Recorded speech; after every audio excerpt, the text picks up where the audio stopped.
Hello students. First of all, welcome to all of you in the 8th session of the chapter 2, that is linear correlation.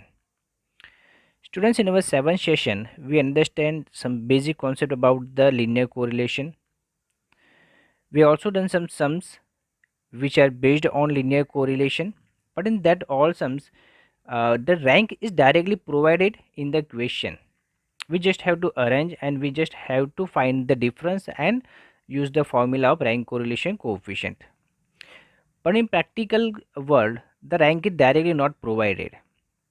We have only values, and from that values we have to make rank, and on that basis we can find the value of rank correlation coefficient.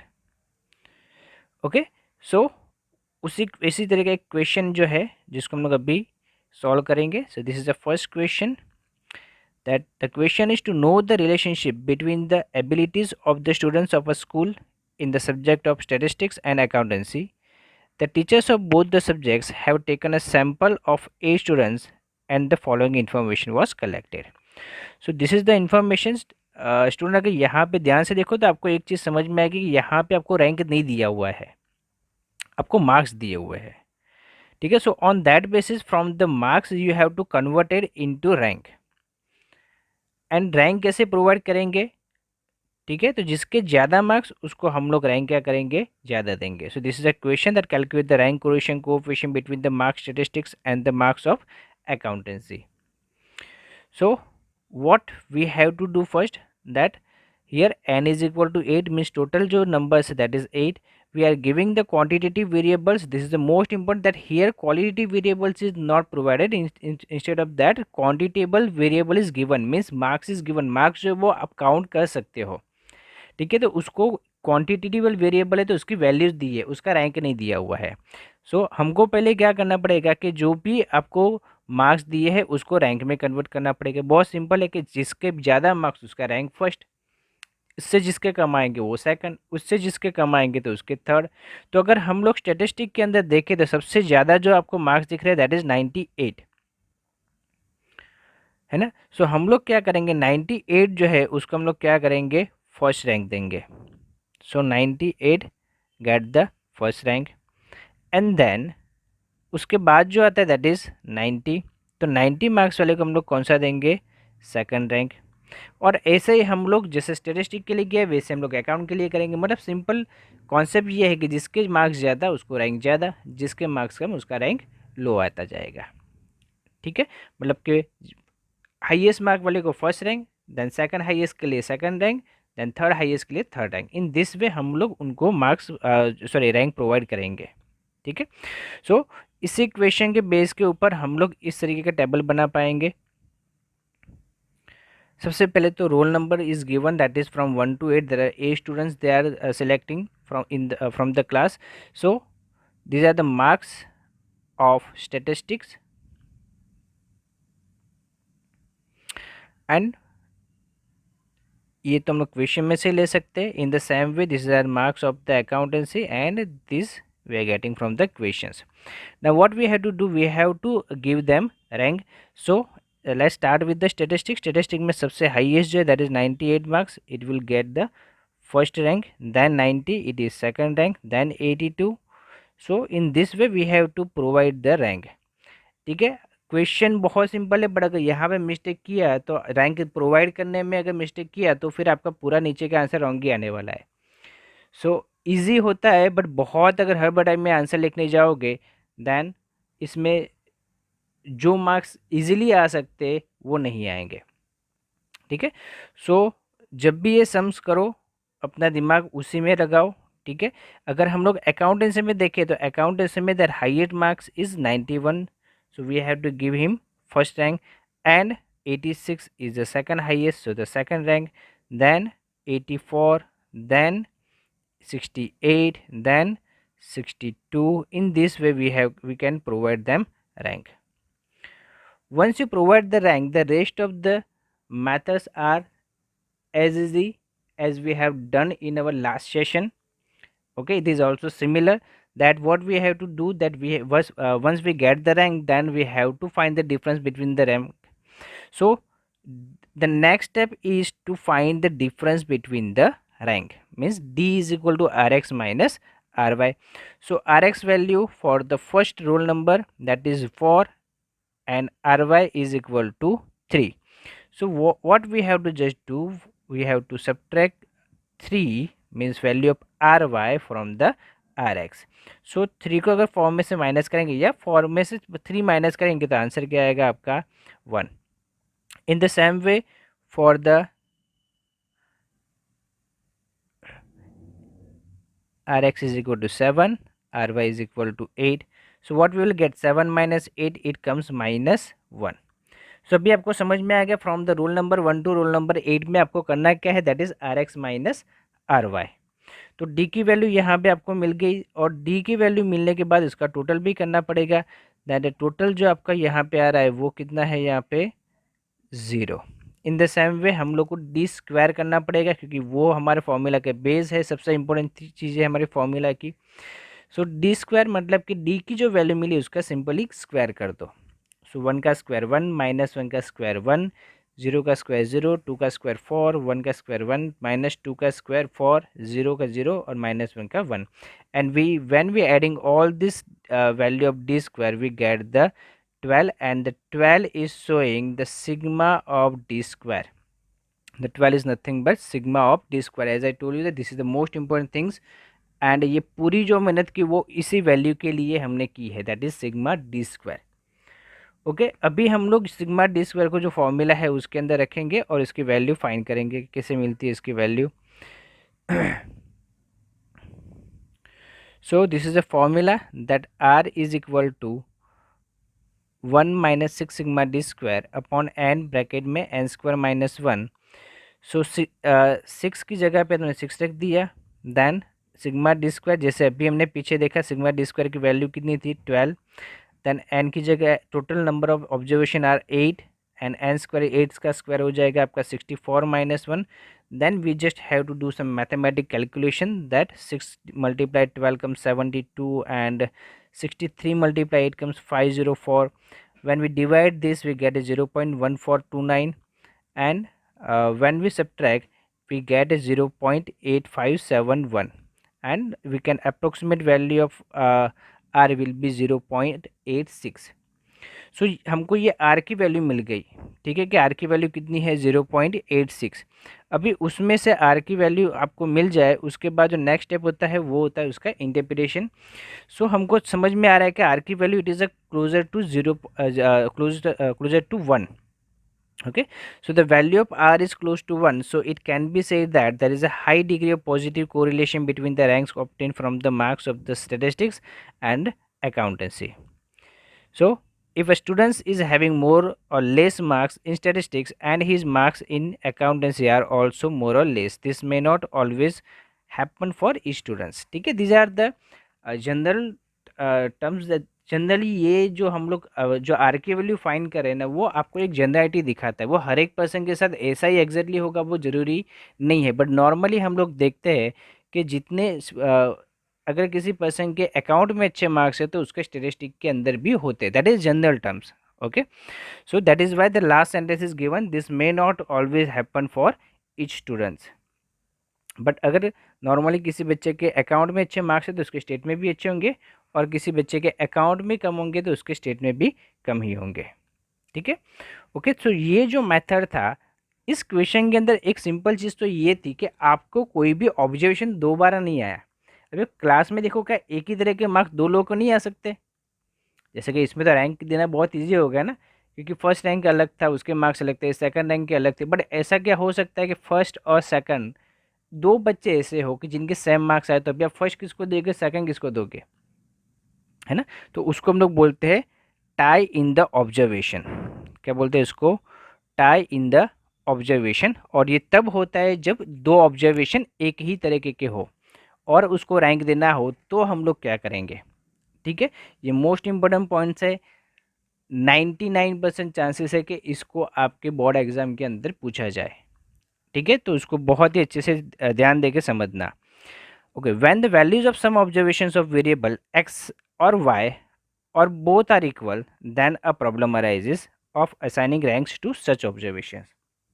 चाहे x का observation चाहे y का observation, but दोनों के अंदर जब observation same हो जाए, इन दैट केस हम लोगों को रैंक्स प्रोवाइड करने में कुछ प्रॉब्लम्स आ सकती है। तो ये प्रॉब्लम्स को कैसे सॉल्व करें? When values of observations of x and y are equal, we say that is a tie। जब दोनों में इक्वल हो जाता है तो उसको हम लोग क्या बोलते हैं? वहाँ पे टाई है। ठीक है, okay. In such cases average means corresponding ranks is assigned as a rank to each of the repeated observation in the tie, and the next observation will get the rank next to the last rank used in the calculation of average rank। अभी इसको मैं practically समझाऊंगा तो ज़्यादा आपको समझ में आएगा। इसके लिए हम एक एग्जांपल लेते हैं। देखो मैंने एक एग्जांपल लिया जिसके अंदर आपको ऑब्जर्वेशन याद रखने पड़ेंगे। ठीक है, let us understand it take by one example. Suppose observation for one of the variables are 37, 60, 42, 78, 42, 50, 66, 42, 60। The highest observation is 78। अभी ये जो ऑब्जर्वेशन है वो खास याद रखना है, ठीक है, ताकि उसके ऊपर ही पूरा मैंने यहाँ पे सेटअप किया है कि आपके पास ये ऑब्जर्वेशन है 37, 60, 42, 78, 42, 50, 66, 42, 60। अब इसका हाईलाइट मैं एक बार बता देता हूँ कि जो सबसे बिगेस्ट है वो है 78, उसके बाद आता है 66, उसके बाद आता है 60। पर 60 अगर आप लोग ध्यान से देखो तो 2 बार आता है। 60 कितनी बार आता है? 2 बार। उसके बाद जो है दैट इज़ 50, और उसके बाद जो आता है वो 42 है जो 3 बार आता है। 42 कितनी बार रिपीट हो रहा है? 3 टाइम्स। ईयर 42, 42, 42 और लास्ट जो है दैट इज 37। अभी ये ऑब्जर्वेशन है, इसमें टाई तो हुई, 2 बार टाई हुई है। एक 60 की टाई होती है 2 बार, और 42 की 3 बार टाई हो जाती है, मतलब कि 3 ही बार एक ही तरह का ऑब्जर्वेशन आया। इस केस के अंदर हम लोग ऑब्जर्वेशंस को रैंक कैसे देंगे, ये क्वेश्चन सबसे बड़ा क्रिएट होता है। अच्छा देखो, फर्स्ट सेकंड रैंक का तो इश्यू है ही नहीं। फर्स्ट रैंक किसको दोगे? तो जिसके 78 है उसको फर्स्ट रैंक। सेकंड रैंक किसको दोगे? तो जिसके 66 है उसको कौन सा रैंक देना पड़ेगा? Second rank. But what about the third and fourth? क्योंकि यहाँ पे 60 थर्ड नंबर पे भी आता है और 60 दूसरा भी, मतलब कि वहाँ पे 3 एंड फोर्थ जो रैंक था, आपके जो भी रैंक थे, तो ये 3 एंड फोर्थ रैंक को क्या करना पड़ेगा? उसका एवरेज निकालना पड़ेगा। क्योंकि ये ऑब्जर्वेशन 2 बार रिपीट हुआ था तो उसको एवरेज करने के लिए डिवाइड कितने से करेंगे? 2 से। समझ में आ रहा है? हमने क्या किया, 60 का एक रैंक बन रहा था 3 और दूसरा रैंक कौन सा बन रहा था? 4। तो हमने क्या किया, 3 + 4 रैंक को प्लस करना है। ठीक है, मिस्टेक मत करना, ऑब्जर्वेशन को प्लस नहीं करना है, रैंक को प्लस करना है।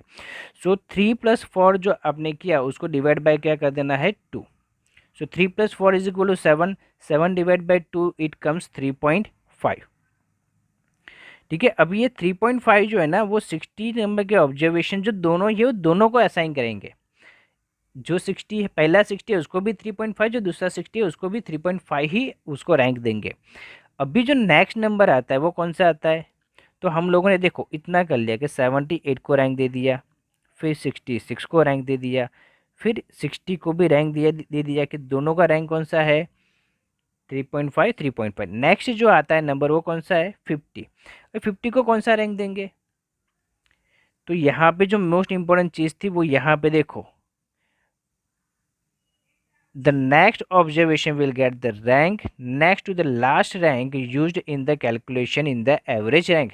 आपने जो एवरेज करने के लिए जो लास्ट रैंक यूज़ किया, अभी देखो हमने यहाँ पे कौन सा रैंक यूज़ किया लास्ट? तो एक 3 किया था, एक 4 किया, तो लास्ट कौन सा हुआ? 4।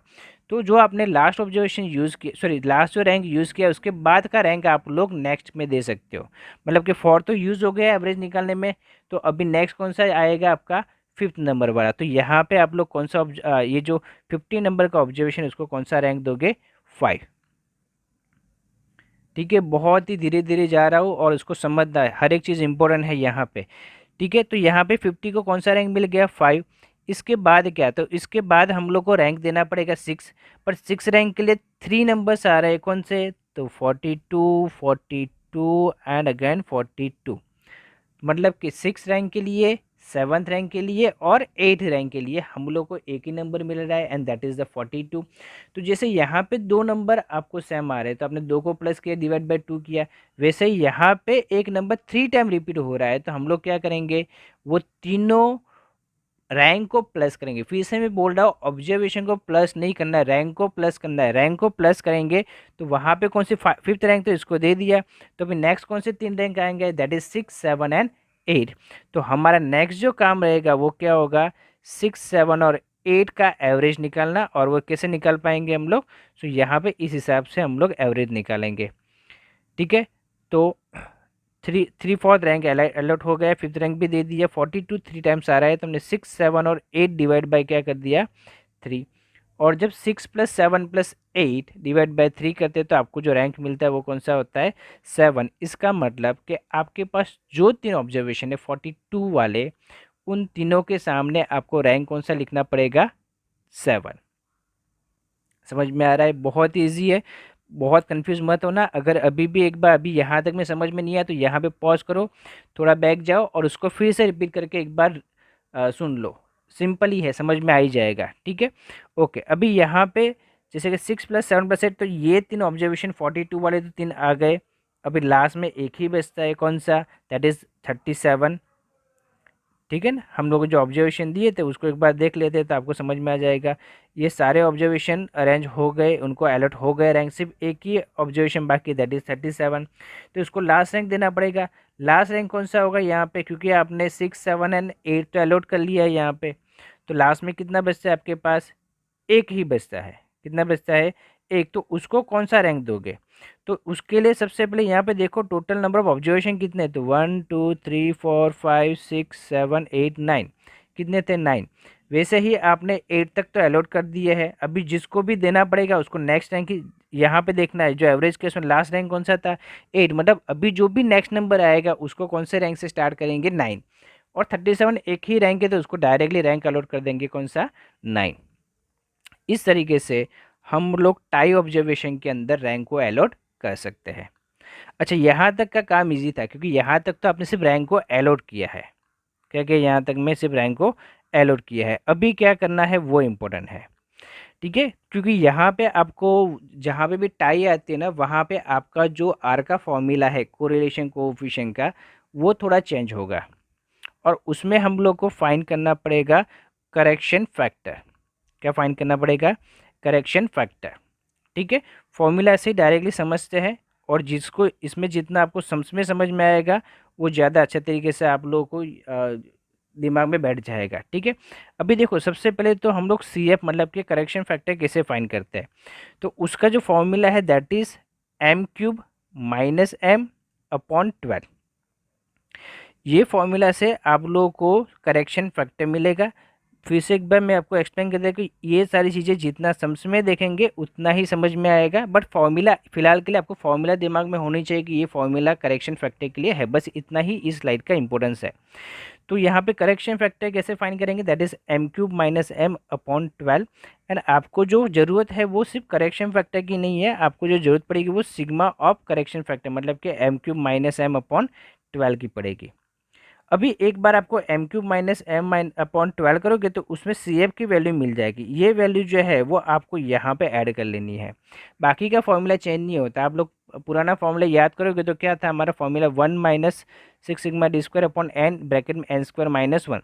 तो बाकी का वही है, देख सकते हैं बार के फॉर्मूला में सिर्फ चेंज क्या हुआ है कि CF जो प्लस किया है वही चेंज है। और CF कैसे फाइंड करते हैं, CF का फॉर्मूला होता है ये वाला, that is sigma of m³ - m/12।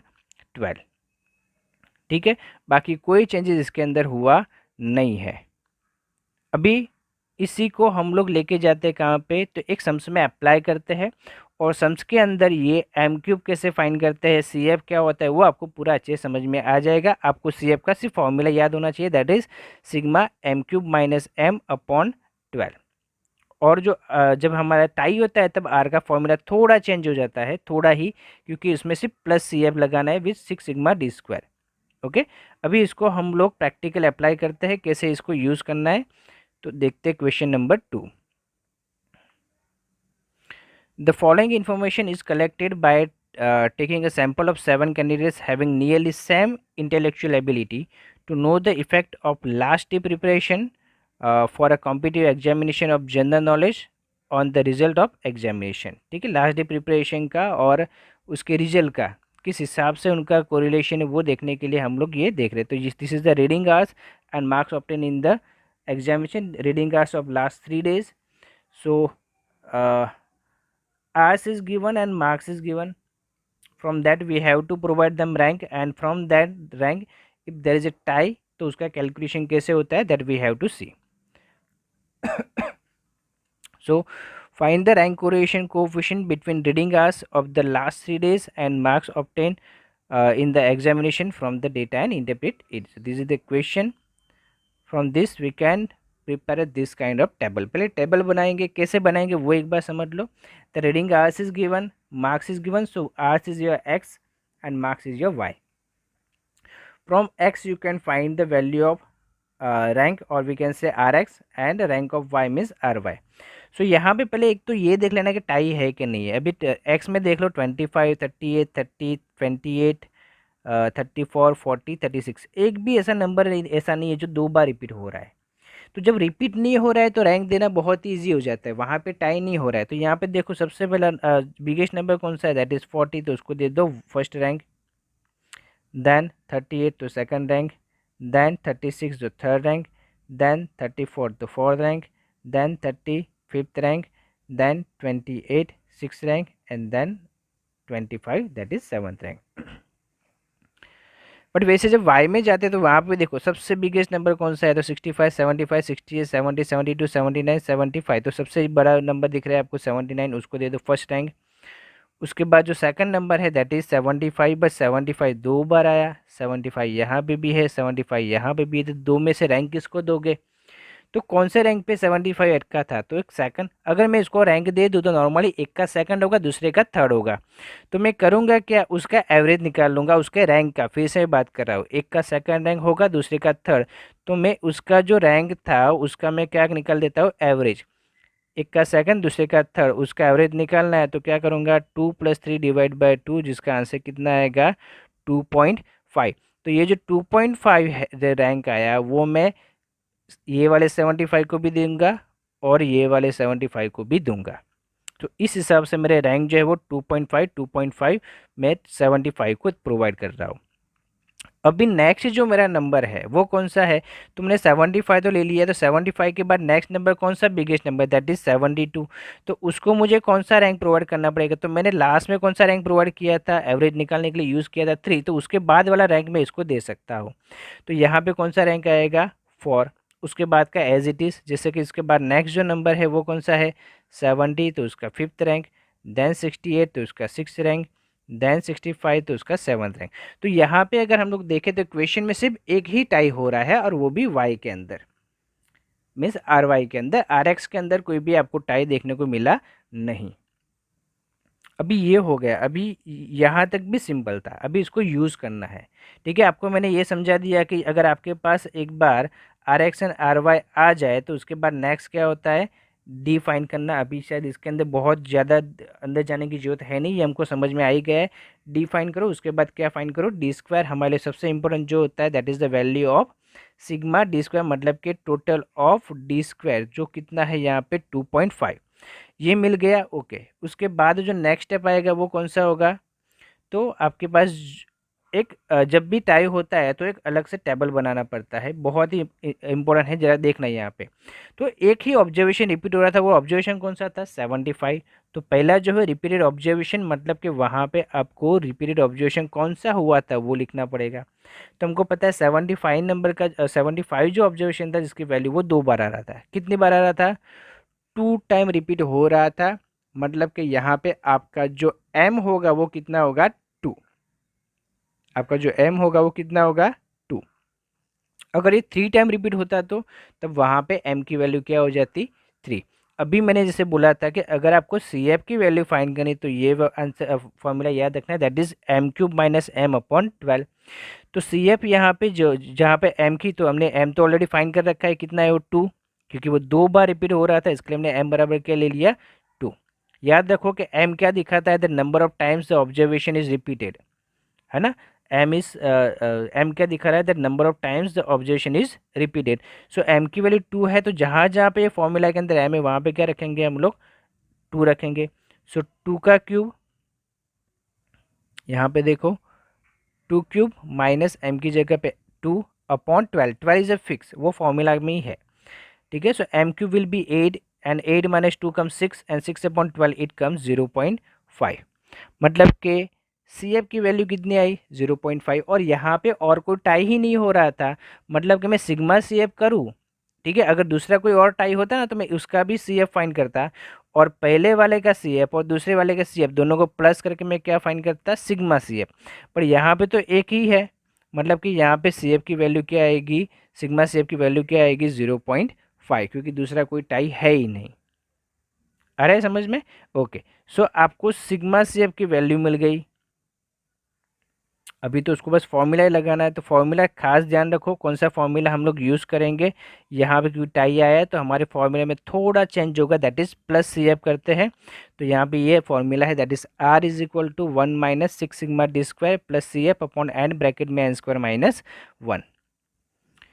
So 1 will be there, then 6 will be there, sigma D square, that is हम लोगों ने फॉर्मेट में जो टेबल बनाया था उसमें उसकी सिग्मा डी स्क्वायर की वैल्यू थी 2.5, और ये वाला जो सी एफ जो है वो हम लोग क्या करेंगे, ये 2.5 के अंदर प्लस कर देंगे, बस यही चेंज है, बाकी का सब कुछ एज इट इज़ जैसे अब तक हम लोग कर रहे थे वैसे का वैसा ही है। ये टेबल आपको खास याद रखना है, ठीक है।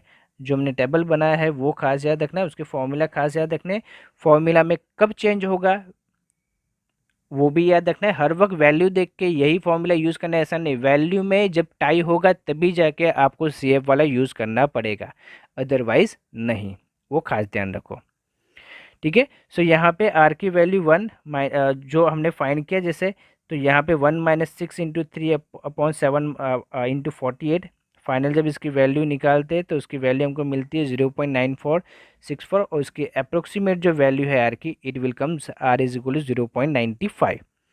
यहाँ पे अगर हम लोग इंटरप्रिटेशन लिखना चाहे तो हम लोग लिख सकते हैं that r value of r is nearer to 1, so we can say positive correlation between the last r reading hours and the marks, ठीक है। जो मार्क्स आ रहे हैं वो और जो उसके लास्ट आके रीडिंग आस है उसके बीच में हाईली पॉजिटिव कोरिलेशन हम लोग वहाँ पे देख सकते हैं, ठीक है। Students, I hope you enjoy this sessions, stay safe at your home, thank you very much.